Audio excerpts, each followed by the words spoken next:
Hi, this is Jerry from Grandpa's RCs. How are you guys doing today?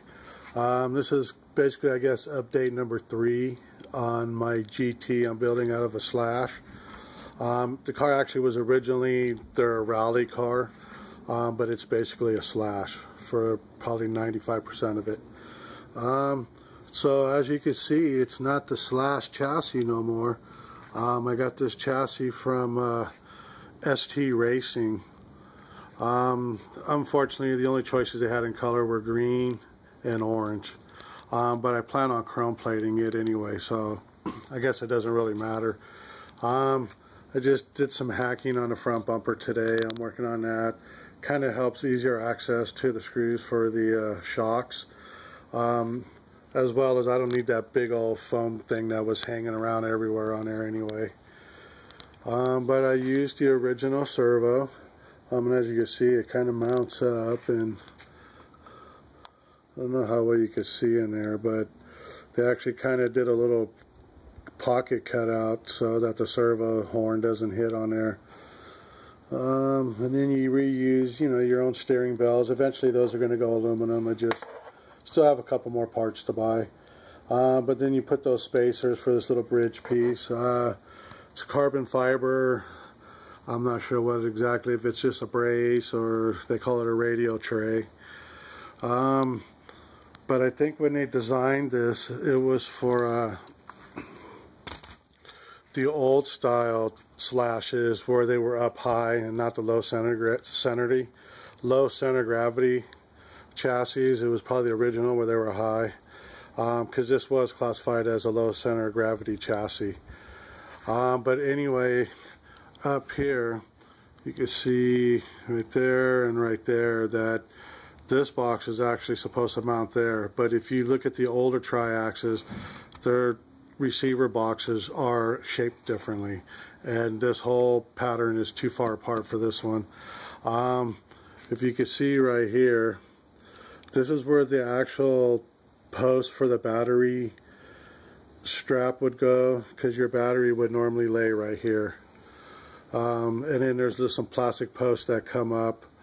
But anyway, so this hole and this hole over here, they're actually the exact same distance as the holes that are on here that mounted down.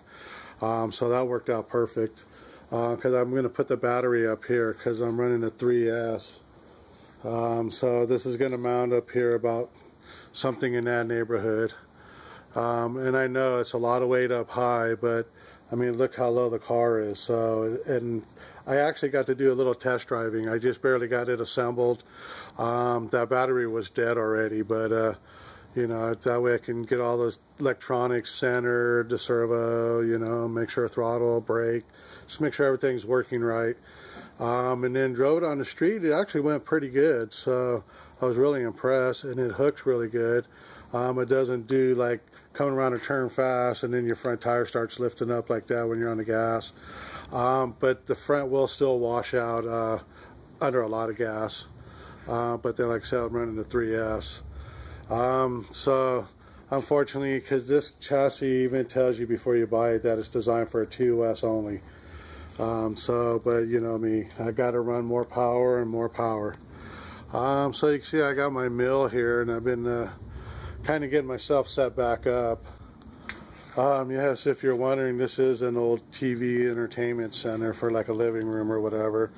It was going to get thrown away, but space is limited where I am right now, so this works out really good, Then I got all my other, tools, and I can just stick them up on top when I need to use them. This one's a little too heavy, so it just kind of stays there. So just kind of making an update on it. The shock caps, I still need to order those. I'm debating yet on blue or red. I have to decide on what I'm going to do with the springs. I had bought these GTR springs or something from Traxxas. Problem is that their diameter is too fat, and it's giving me issues. So I'm going to have to go back to the standard size, even though these shocks are ST Racing shocks, and they called them big bore, but it was actually the same diameter size ones that came on this car that were plastic. So I'm going to have to get some more of these springs for the back, because that's actually a rear spring but a front shock body. This one is actually a front shock body too, so I'm going to get some rear springs and just put a lot of compression on them. As you can see, like right here, those are your anti-roll bar mounting clamps. It comes in the kit. The whole thing came in the kit. The chassis, pretty much everything you see like dark green or this green color you're seeing, that's all came in the kit. I just recently bought an STR motor mount and their motor bracket. Now unfortunately you can't use it on here. You have to use what they give you. But at least it's all aluminum, so this is either, I'm going to strip this green and either just have it anodized another color or have it chrome plated. So pretty much everything in here that's green is going to get stripped and then chrome plated or anodized. I might just do nickel plating too, I'm not quite sure yet. But it's going to be the shock towers. Let's see what else. Definitely the chassis, and this chassis comes with a separate nose piece like the original one. That one's going to get chromed or nickeled, depending on what I go with. You can see right there where the A-arms mount onto that. That's a separate piece. That's going to probably get a color, since the chassis it's bolting to is going to be the chrome or nickel. Let's see, and then the A-arms, I'm going to do those chrome or the nickel. So it's getting there.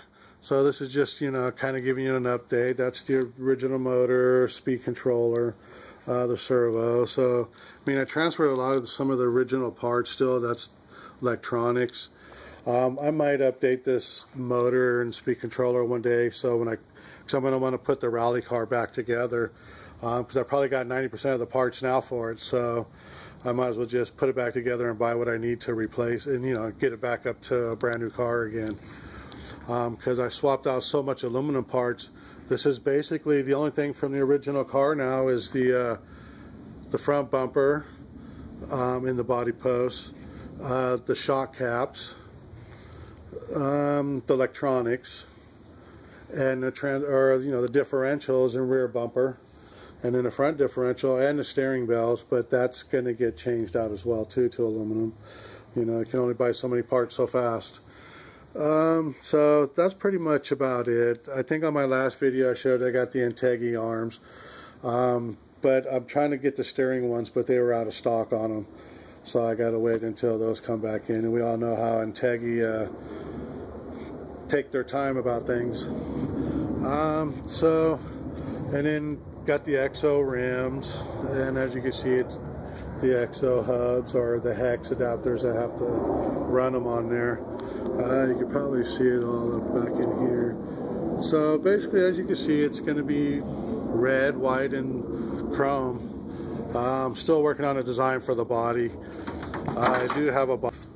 Okay, look at that, like magic, it just was there.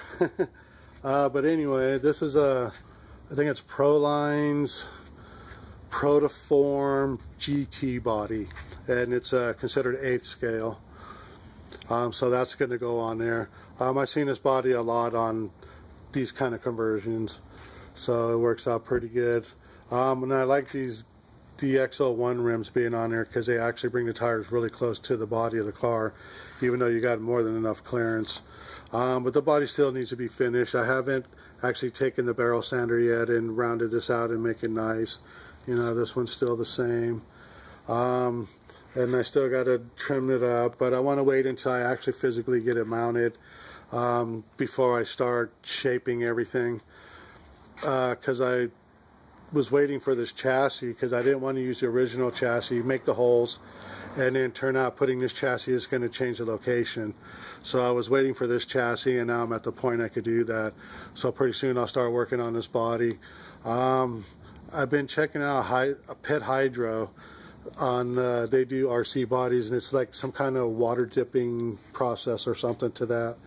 So I might have that done, even though it's a lot of money. It's probably gonna be about $200, but I think it's gonna be worth it because I'm probably gonna be putting $400 of chroming into it just alone. So Thank you for watching. If you like, go ahead and subscribe. If you don't, go ahead, dislike it. I don't care. I don't get paid. I just do this for the fun. Alrighty, well, you guys have a great day, and again, thank you for watching. This is Jerry from Grandpa's RCs.